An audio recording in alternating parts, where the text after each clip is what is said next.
बहुत सारे लोग ये कहते हैं कि जो है आपके बाप का मंदिर है, बिल्कुल 101 हमारे बाप का मंदिर है, 101% हमारे बाप का मंदिर है। आप तिरुपति की बात करते हो, तिरुपति में व्यक्ति 3 किलोमीटर चलता है, तो यहाँ क्यों नहीं पैदल चल सकते? तिरुपति बालाजी में अभी रिसेंट में लोग मरे, आपने कोई व्यवस्था की बात नहीं करी क्योंकि वहां पे भी कॉरिडोर था। पर रही बात विकास की, किसका विकास और किस तरीके का विकास, जब यहाँ से आप आसपास के लोगों को निकाल के दरकिनार बाहर करे दे रहे हो। यहाँ एक मैनपुरी का आदमी, एक आजमगढ़ का आदमी दो बना दिए। ब्रज की कल्चर को नहीं समझते हैं। हमारे ब्रज 84 कोस में जितने ठाकुर जी हैं, चाहे वो बांके बिहारी हों, चाहे बलदेव में दाऊ जी महाराज हों, इनको मूर्ति कहना अपराध है। बांके बिहारी मंदिर प्रांगण में मौजूद हैं हम लोग और हमारे साथ इस वक्त तमाम गोस्वामी समाज के वो लोग मौजूद हैं जो बांके बिहारी कॉरिडोर का जो अध्यादेश आया उसके विरोध में है। इन्होंने ये तक कह दिया कि अगर ये सरकार नहीं समझती हमारी बातों को तो हम ठाकुर जी को लेकर पलायन कर जाएंगे। अब साफ सीधे तौर पर हम इन्हीं से जानने की कोशिश करेंगे कि ये ऐसे शब्द ठाकुर जी को लेकर पलायन कर जाने की बात कहने की नौबत क्यों आई, क्यों विरोध कर रहे हैं और अगर कॉरिडोर बनता है तो इसका क्या असर होगा। सबसे पहले कि विरोध क्यों किया जा रहा है इस कॉरिडोर का, क्या वजह है और आप लोगों ने इतने कड़े शब्द कि हम ठाकुर जी को लेकर पलायन कर जाएंगे, जिनसे करोड़ों भक्त जो हैं वो जुड़े हुए हैं, तो आप लोगों को ये क्यों कहना पड़ा वो बताइए। देखिए, जो कॉरिडोर का विकास करना चाह रही है, सांस्कृतिक कॉरिडोर बता के जिसको ब्रज तीर्थ विकास परिषद बनाना चाह रही है और भक्तों का लाभ होगा, मैंने पहले भी कहा कि वो एक प्राइवेट कंपनी का निर्माण कर रही है। वो भक्तों का निर्माण नहीं कर रही, भक्तों की व्यवस्था का निर्माण नहीं कर रही है कि उनको दर्शन मिलेंगे। यहाँ बहुत महंगी महंगी टिकट लगेंगी, वीआईपी लोग विशेष व्यवस्था से आएंगे, जैसा तिरुपति में होता है। बिहारी जी के मंदिर में आज तक किसी व्यक्ति को आपने सुना है पिछले 50-100 साल में कि मैंने 21,000 रुपये दिए या 51,000 रुपये दिए और मैंने विशेष दर्शन कर लिए? सेवा करता है व्यक्ति, लेकिन विशेष दर्शन किसी टिकट के तहत जो मंदिर में जाती हो, यहाँ पे एक 2 रुपये चढ़ाने वाला व्यक्ति 2 करोड़ रुपए चढ़ाने वाले व्यक्ति को धक्का मार देता है और कहता है तू आगे क्यों खड़ा है रे। तो ये हमारी रस परंपरा है। ठाकुर जिससे प्रेम करता है उसको आगे बुलाता है।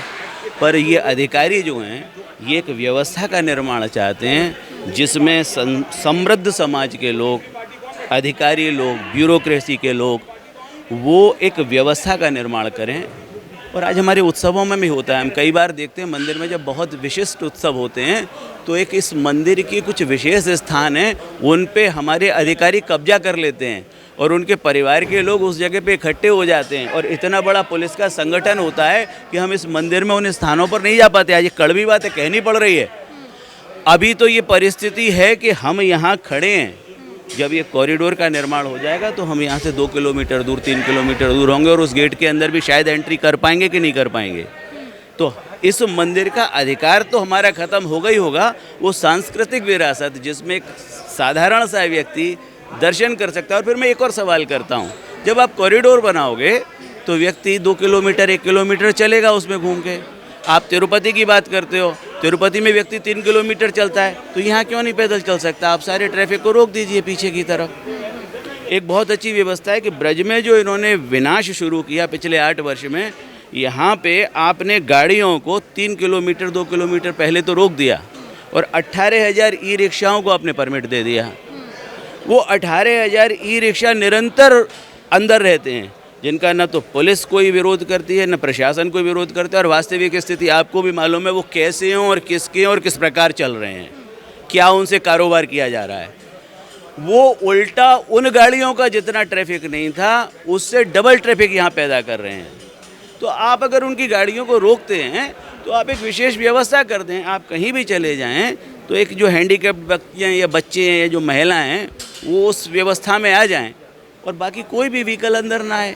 लेकिन पूरे शहर में जब नाकाबंदी होती है तो वृंदावन का आदमी अंदर नहीं आ पाता और वो लोग जो चंद रुपयों की व्यवस्था रखते हैं और वो पूरे शहर में अपनी गाड़ी लेके घूम रहे होते हैं।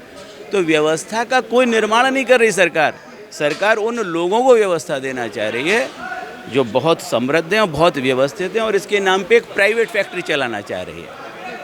सर आपसे जानना चाहूँगी, जब विरोध हुआ तमाम लोगों का ये बयान आया कि आप लोग जो है विकास के रास्ते आ रहे हैं, आप लोग विकास नहीं होने देना चाह रहे हैं वृंदावन को, और फिर हवाला भी 2022 की घटना की दी गई कि वैसी स्थितियाँ फिर अगर कॉरिडोर बन जाता है तो वैसी स्थितियाँ नहीं उत्पन्न होंगी। उन चीज़ों से बचाव के लिए ही ये कॉरिडोर का जो है प्रस्ताव रखा गया और फिर सुप्रीम कोर्ट ने भी आदेश दे दिया सरकार को कि आप कर सकते हैं, तो इसका विरोध करके आप विकास के रास्ते आ रहे हैं। देखिए, पहला सवाल आपने मुझसे पूछा कि कॉरिडोर बनने से यहाँ पर जितनी भी दुर्घटनाएं होने की संभावना थी या दुर्घटनाएं हुई वो अब नहीं होंगी। ये बात सरासर गलत है। अभी कुंभ महाकुंभ हुआ है, पूरे कुंभ में इतने करोड़ों रुपए का खर्चा हुआ, उसके बाद में भी लोग वहाँ पर मर गए, किसी ने जिम्मेदारी नहीं ली।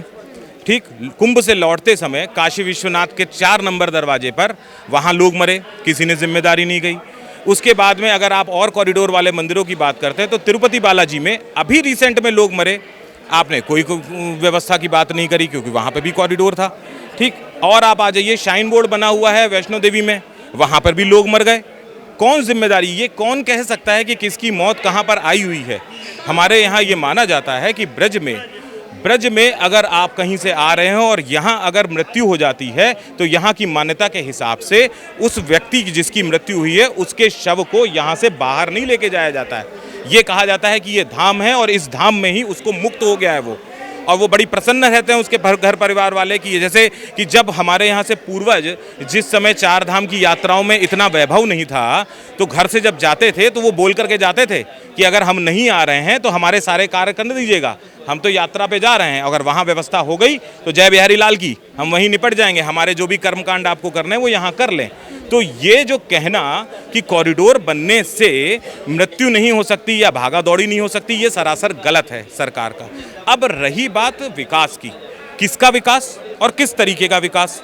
जब यहाँ से आप आसपास के लोगों को निकाल के दरकिनार बाहर करे दे रहे हो, उनकी दुकान मकान तोड़े दे रहे हो, बता कुछ रहे नहीं हो कि किसको कहाँ दोगे। पता चला कॉरिडोर बन रहा है 5 एकड़ में, उचित मुआवजा दिया जाए। बताया उन्होंने कितना मुआवजा? जरा जाकर के देखिए रजिस्ट्री डिपार्टमेंट में कि 2016 से यहाँ का सर्कल रेट नहीं बढ़ा है, पूरे ब्रजमंडल का, पूरे मथुरा डिस्ट्रिक्ट का सर्कल रेट बढ़ा दिया गया, लेकिन वृंदावन में बिहारी जी मंदिर के आसपास का सर्कल रेट नहीं बढ़ाया गया। क्यों? बताए ना सरकार की कितना मुआवजा दे रहे हैं। जिसको दुकान दे रहे हो अपने ब्लूप्रिंट में दिखाया कि कॉरिडोर में किस कोने में कौन सी दुकान दी जाएगी आपको, उसमें दुकानें हैं कितनी, पहले तो ये पता चले कि जितनी दुकानें आप ले रहे हैं उतनी दुकानें दे रहे हैं कि नहीं दे रहे हैं। जिसकी जितनी बड़ी दुकान थी उसको उतनी बड़ी दुकान देंगे कि नहीं देंगे। 5 एकड़ जगह बहुत होती है, पता चले मेन स्ट्रीम से हट करके आपने एक कोने में दुकान दे दी जहाँ पर आम श्रद्धालु का आना जाना नहीं, तो वो दुकान लेके करेगा क्या वहाँ पर? आपने तो उसके और उसके परिवार को बिल्कुल गहन अंधकार में छोड़ दिया कि वो एक मिड एज पर आकर के जैसे तैसे अपना जो है भरण पोषण कर रहा है और आप उसको निष्कासित कर दो कि भाई ठीक है पैसा ले लो। किसी के सेंटिमेंट्स का कोई पैसा है? हम यहाँ पर 150 साल से हमारी पीढ़ियाँ यहाँ पर रह रही हैं, उसका मुआवजा आप हमको देंगे? कैसे दे देंगे? और हम कैसे अपनी रूट से चले जाएं? और जहाँ तक लॉ की बात है, अब वो समय चला गया कि आप आएंगे और बुलडोजर चला देंगे आकर के घरों पर, आपको कंसेंट लेनी पड़ेगी। जिस भी दुकान वाला या जो भी मकान वाला, मुझे तो नहीं लगता कि कोई अपनी कंसेंट देगा कि हाँ आप हमको पैसे दे दो और अपना घर मकान छोड़ के हम जा रहे हैं। तमाम लोगों ने, आप लोगों ने क्योंकि कहा कि ठाकुर जी को लेकर हम पलायन कर जाएंगे, तमाम लोगों की भावनाएं आहत हुई। वो हो गए कि आपने माना कि आपने कई पुस्तों से सेवा की है ठाकुर जी की, लेकिन उनके साथ तो करोड़ों भक्त जुड़े हैं, उनका क्या होगा अगर आप ऐसा कुछ कदम उठाते हैं? वो अभी से सहम गए हैं कि हमारे ठाकुर जी को अगर लेकर चले गए हम कहाँ जाएंगे? देखिए, हम आपको बता रहे हैं, यहाँ जिस समय मंदिर में वैभव नहीं था तो हमारे पूर्वज अपने कंठी दे करके, अपने जो कंठीबद्ध यजमान जिन्हें बोलते हैं, जिन्हें शिष्य बोलते हैं, उन्हीं लोगों को परमिट था यहाँ पर आने का।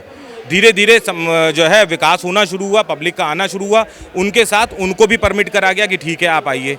तो मेरा मानना यह है कि जो ठाकुर जी महाराज के असल भक्त होंगे, ठाकुर जी जहाँ कहीं भी जाएंगे वो वहाँ पहुँचेंगे उनके दर्शन करने के लिए, वहीं पहुँचेंगे अपनी सेवा पूजा करने के लिए, ठीक है ना। और जिनको यहाँ केवल चाट बताशे खाने हैं, आउटिंग करनी है, तो उनके लिए जरूर समस्या हो गई कि भाई यहाँ से 150 किलोमीटर ही रह जाता है हमारा घर, अब पता चला ठाकुर जी 100, 200, 500 किलोमीटर या 1000 किलोमीटर दूर चले गए, तो हमको तो जाने आने में दिक्कत होगी। हमारा तो सैटरडे संडे हमको मिलता था।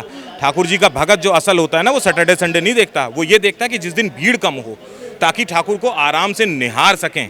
उसके लिए ब्रजमंडल यहाँ की भूमि में पैर रखते ही वो सबसे पहले ढोक करता है कि मैं इस औरा के अंदर आ गया, इस 84 कोस के अंदर मेरा प्रवेश हो गया। ये ठाकुर जी की बड़ी कृपा है, ठीक है ना। लेकिन जिसको इस तरीके के व्यसन करने हैं तो व्यसन के लिए यहाँ पर बिल्कुल नज़दीक में ही इस्कॉन मंदिर के पीछे ही जो है व्यसन के सारी सामग्रियों की दुकान है। सरकार आज तक उनको तो बंद नहीं कर पाए। जहाँ पर अंडे भी बिक रहे हैं, शराब भी बिक रही है, लोग जा रहे हैं और वही पी रहे हैं और वहाँ से ले करके और ब्रजमंडल के अंदर, वृंदावन के अंदर, तो उन पर तो कोई रोक नहीं कर पा रही है। तो भाई ऐसे लोगों से तो हम हाथ जोड़ देते हैं, हमें ऐसे लोगों की आवश्यकता भी नहीं है, ना आए हमारे यहाँ। ये मंदिर प्राइवेट है, निधि हमारी प्राइवेट है, हमको हमारे पुश्तैनी, ये कह लीजिए कि हमारे बाप ने हमको दी। बहुत सारे लोग ये कहते हैं कि जो है आपके बाप का मंदिर है, बिल्कुल 101 हमारे बाप का मंदिर है, 101% हमारे बाप का मंदिर है। ये लिखित दृष्टांत दे रहा हूँ, जिसको नहीं समझ में आता हो आ जाए मेरे पास, मैं आकर के मैं उनको दिखा दूंगा कि कैसे ये हमारे बाप का मंदिर है। नहीं तो मंदिर का मेन गेट ही पढ़ लेंगे तो उनको समझ में आ जाएगा कि ये गोस्वामियों के बाप का मंदिर है। सर क्या कहेंगे, क्या असर होगा अगर कॉरिडोर बनता है, और विरोध के मुख्य कारण क्या है? देखो, विरोध के तो बहुत सारे कारण हैं। आज ये वृंदावन की जो छवि है कुंज गलियों से है, जिसका उल्लेख तो हमारे ग्रंथों में भी है, हमारे ग्रंथों में भी है। दूसरी बात, आज भी वृंदावन के अंदर 20,000 लोग ऐसे हैं जो वृंदावन में वास करते हैं और वास करना चाहते हैं, और ऐसे लोग हैं जो सिर्फ वृंदावन में रहते हैं और वृंदावन में ही रहना चाहते हैं, जो वृंदावन की जो परिक्रमा है उसके अंदर रहना चाहते हैं। परिक्रमा मार्ग पर भी इसका असर होगा कॉरिडोर बनता है तो बिल्कुल होगा। परिक्रमा को भी सुना है कि बहुत चौड़ा कर रहे हैं उसको। तो जब वृंदावन में आदमी वो रहता है और वृंदावन में वास करना चाहता है, और यहाँ तो वृंदावन से भगाया जा रहा है, मकान तोड़ देंगे, कहाँ जाएंगे बताइए ना, कहाँ जाएंगे? या तो आप उनको एक विकल्प दे दो, साहब आपके लिए ये जगह अलॉट हो गई, आपने तो 10 रुपया दे दिया, अब बोलो तू जा। वो 10 रुपये से करेगा क्या? जगह तो 100 रुपये की है, 90 रुपये कहाँ से लाएगा वो? तो ये कोई रास्ता नहीं है, और ये तो मेरे हिसाब से तो विकास के नाम पे विनाश है। विकास के नाम पे विनाश है। और मैंने पहले भी कहा कि ये विकास वर्सेस संस्कृति की जो है एक लड़ाई हो गई है। क्या कहेंगे बाबा, ये जो कॉरिडोर बनाया जा रहा है या बनाने का जो है, इस पर जो है विरोध है, वो क्यों विरोध है? क्या असर होगा इस कॉरिडोर से?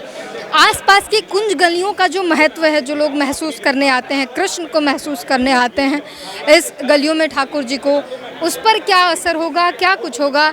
सरकार की जो दलील है कि जो दुर्घटना घटी थी उस पर, जो 2022 में दुर्घटना घटी थी, ऐसी स्थिति जो है वो नहीं आएगी कॉरिडोर बन जाने से। क्या कहेंगे? गवर्नमेंट की जो योजनाएं आ रही हैं वो यहाँ के भाव को देख के आनी चाहिए। 84 कोस के ब्रिज, अभी गोसाई जी ने बड़ी अच्छी बात कही थी, उत्तर प्रदेश ब्रज तीर्थ विकास परिषद, यहाँ एक मैनपुरी का आदमी, एक आजमगढ़ का आदमी, दो बना दिए।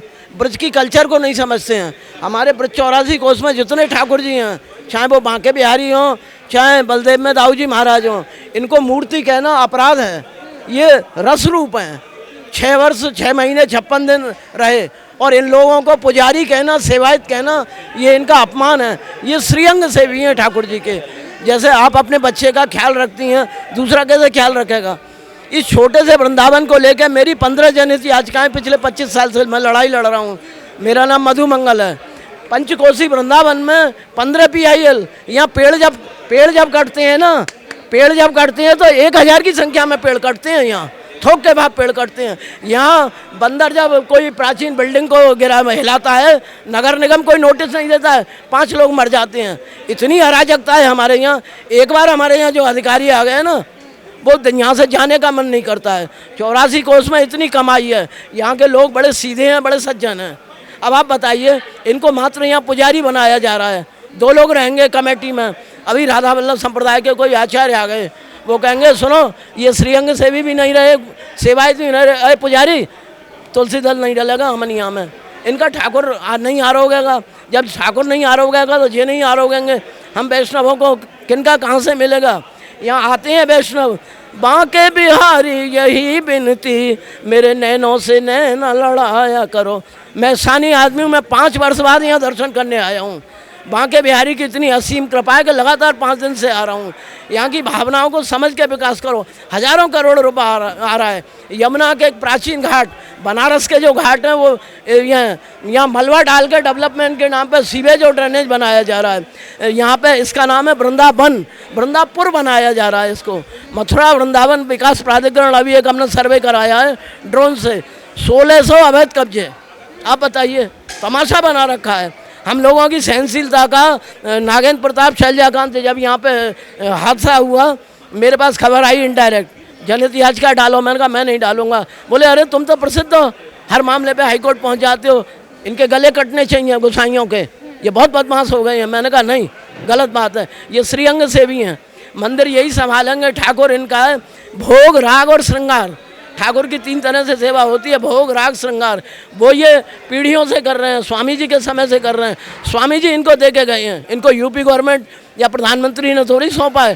स्वामी जी की जो रसोपासना है, हमारे सब संप्रदायों की जो रसोपासना है, उसके हिसाब से विधि विधान से यह सेवा पूजा चल रही है। इसमें हस्तक्षेप किस काम का? ये बिल्कुल गलत हो रहा है। कॉरिडोर के नाम पे, न्यास के नाम पे यहाँ की धार्मिक भावनाओं को कुचला जा रहा है। राधे राधे। तो जाहिर तौर पर हमने सीधे स्वामियों से बात करने की कोशिश की और जानने की कोशिश की कि ये कॉरिडोर का विरोध क्यों। वो तमाम सवाल रखे जो कहे जा रहे थे कि स्वामी जो है विकास के रास्ते आ रहे हैं, ये जो दुर्घटना घटी थी उससे बचाव के लिए सरकार कुछ करना चाह रही है, तो वो गोस्वामी उसके आड़े आ रहे हैं।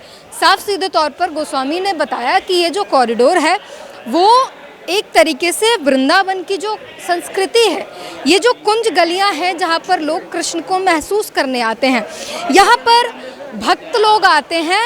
भक्तों को सुख सुविधा की ज़रूरत नहीं है, अगर भगवान से मिलने के लिए भक्तों को तपस्या करनी पड़ती है। और दूसरी बात ये भी बताई गई कि जब ये दुर्घटना घटी थी उस वक्त स्वामियों ने यहाँ की पूरी व्यवस्था जो है वो सरकार के हाथों में दे दिया था, तो वो उसकी जिम्मेदारी भी, और इस बात की भी कोई गारंटी नहीं है कि कॉरिडोर बन जाने के बाद कोई ऐसी दुर्घटना ना घटे। ये तमाम बातें रखी गई।